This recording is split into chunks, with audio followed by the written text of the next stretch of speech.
Season 2 of House of the Dragon has come to an end, and my anticipation for the next season is very high. While there is criticism around the lack of power in the final episode, I enjoyed far too much the subtle and visual storytelling of the episodes that also refer to the episodes of the first season. The end of the second season shows Rhaenyra in an extremely strong, almost untouchable position that she can finally make her claim to the throne with great certainty. But the world of Game of Thrones has rarely provided a happy ending for its characters, and since I'm not familiar with the source material for House of the Dragon, I don't want to make a spoiler talk out of this video. Based on the experience of Game of Thrones and the little hints that House of the Dragon drops for the development of its characters, I assume that Rhaenyra has to suffer bitter losses in a dramatic development. A development so decisive and drastic that the Rhaenyra we have come to know and perhaps love will collapse in on itself, hence the title of this video.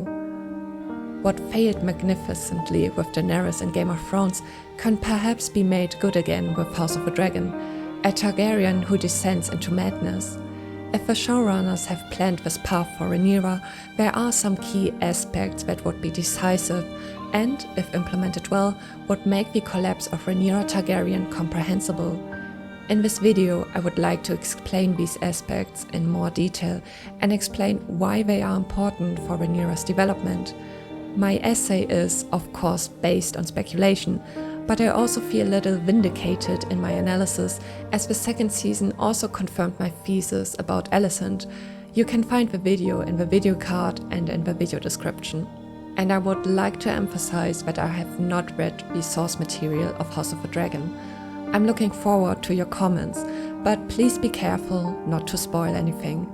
But enough with the intro, let's take a look at how Rhaenyra, the Realm's Delight, might become Rhaenyra the Cruel or the Queen of Ashes.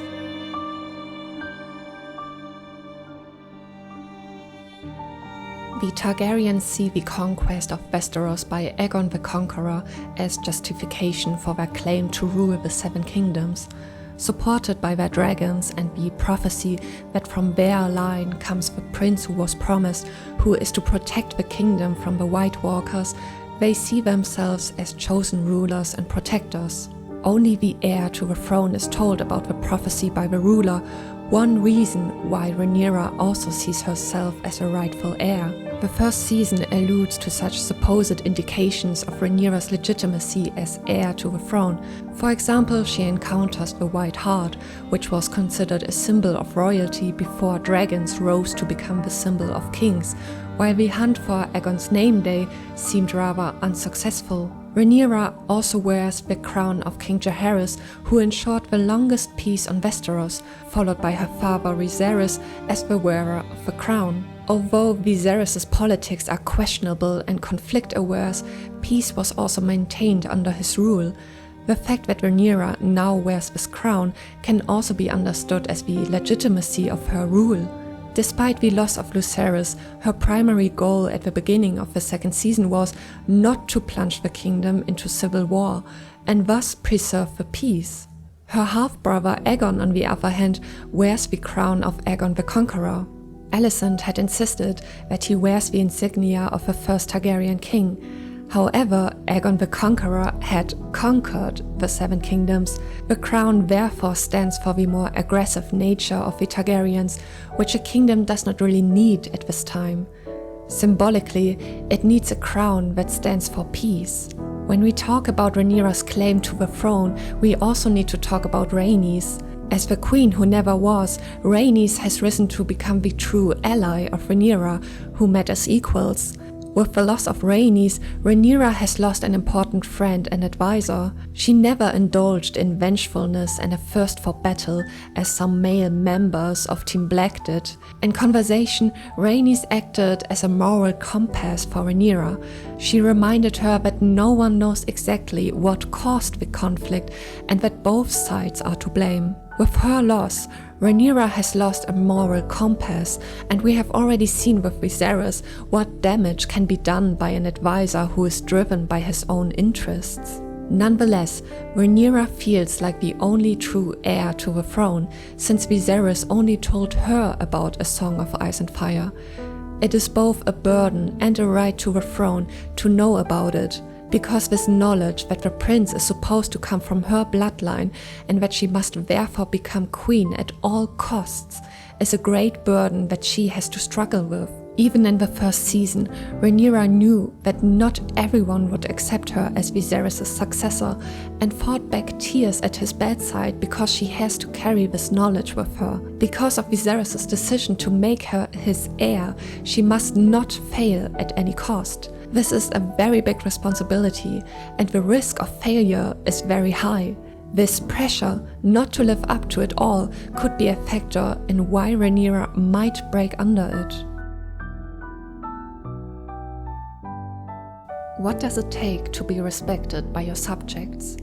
A crown, a royal lineage, or fear? The more you see how Rhaenyra is pushed into a corner, the more you get the impression that she wants respect out of fear. Sure, the Targaryens also conquered Westeros with dragons and therefore with fear and violence, but the whole discussion becomes even more interesting when the lack of respect for her arises from the assumption that it is due to her being a woman.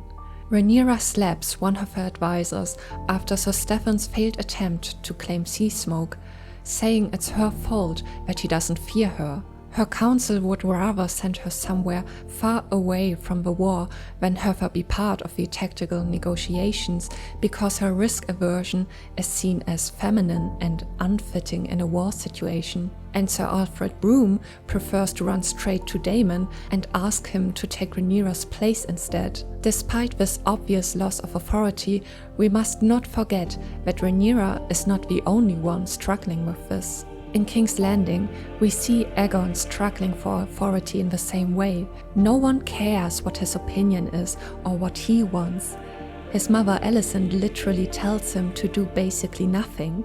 At the moment when you seem to be the most important person, you are at the same time just a puppet with symbolic power that has to bend its own will, whether it's towards your subjects or your advisors. As soon as you resist, you run the risk of being declared stupid, ignorant, or insane. In Aegon's case, he has craved the recognition that has again been denied him despite his kingship. Admittedly, Alicent hasn't done much to ensure that Aegon has the mental capacity for this task as well. My point, however, is that anyone who is merely declared an object will resist. Aegon therefore foolishly sets off with his dragon Sunfire, and Rhaenyra increasingly seeks solutions through violence and fear. Rhaenyra feels confirmed by the men around her that violence equals authority and respect.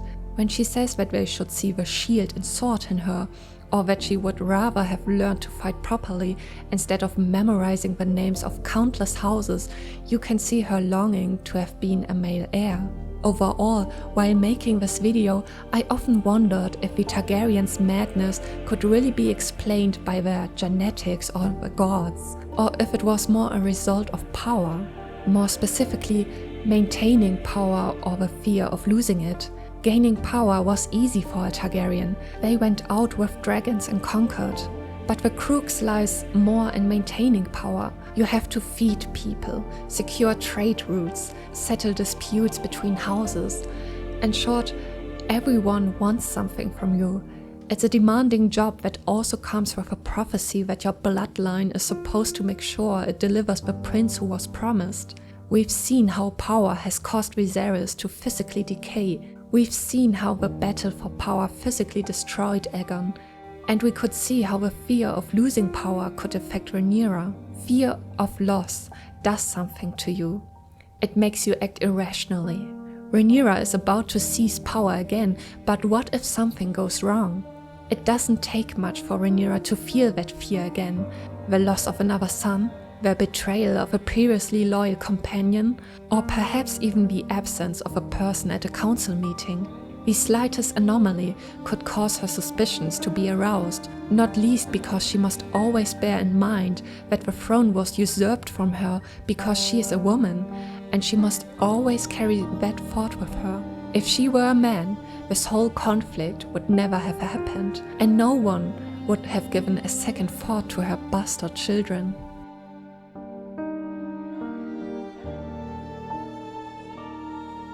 At the beginning of season 1, we meet the young Rhaenyra, who is extremely unwilling to have children, not least because she also lost her mother during childbirth.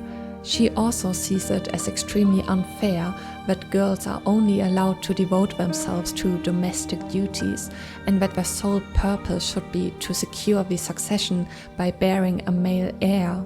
All the more interesting is the development of Rhaenyra, who initially did not want to have children, into a mother of several children who takes care of them with great affection. Unlike Alicent, whose children were never born out of love but out of a sense of duty, Rhaenyra's children have always been the result of genuine affection for her partner, even if this means that she always has to deal with the accusation of bastard children. The loss of a child is tragic, even more so when it happens at the hands of what is supposed to be her own family. The fact that Lucerys is slain by Rhaenyra's half-brother Aemond is a catalyst for Rhaenyra's further development because it means the following points. Firstly, Rhaenyra will want to avoid using her children as ambassadors or in the continuing course of the war at all costs. The fear of losing another child will be too great for her. This is also a reason why she sends her youngest children away, far from the main center of the war, and tries to keep Jacaerys on Dragonstone. Secondly, this legitimate fear could also cause Rhaenyra to make tactically unwise decisions that could further undermine her authority and position. We've already established how difficult it is for Rhaenyra to assert herself as a woman with her lords, and her lack of aggression and risk aversion in conflict have been interpreted as feminine emotions, suggesting that the man should make the decisions for her. Finally, the loss or fear of losing another child may cause Rhaenyra's mental state to deteriorate visibly. All the love and affection she feels for her children can turn to hatred and vengefulness in an instant, turning the sympathetic Rhaenyra into a cruel figure for whom no more suffering could soften her heart, because she has already lost too much.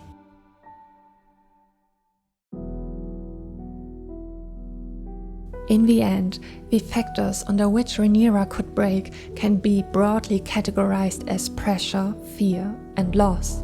In Daenerys' case, it was a very questionable decision to let her go mad from one moment to the next, and that it was also triggered by the sound of bells ringing. In Rhaenyra's case, we can already see the possibilities laid out before us. We've already experienced firsthand how much the responsibility weighs on her and how the loss of her children hurts her, which is why she tries to protect them. The fear that all the pain she has already had to go through might even be in vain is a possible path to her breakdown. It would probably be difficult for us as viewers to have to watch this. After all, we have come to love and appreciate many characters and dragons, whether from Team Black or Team Green.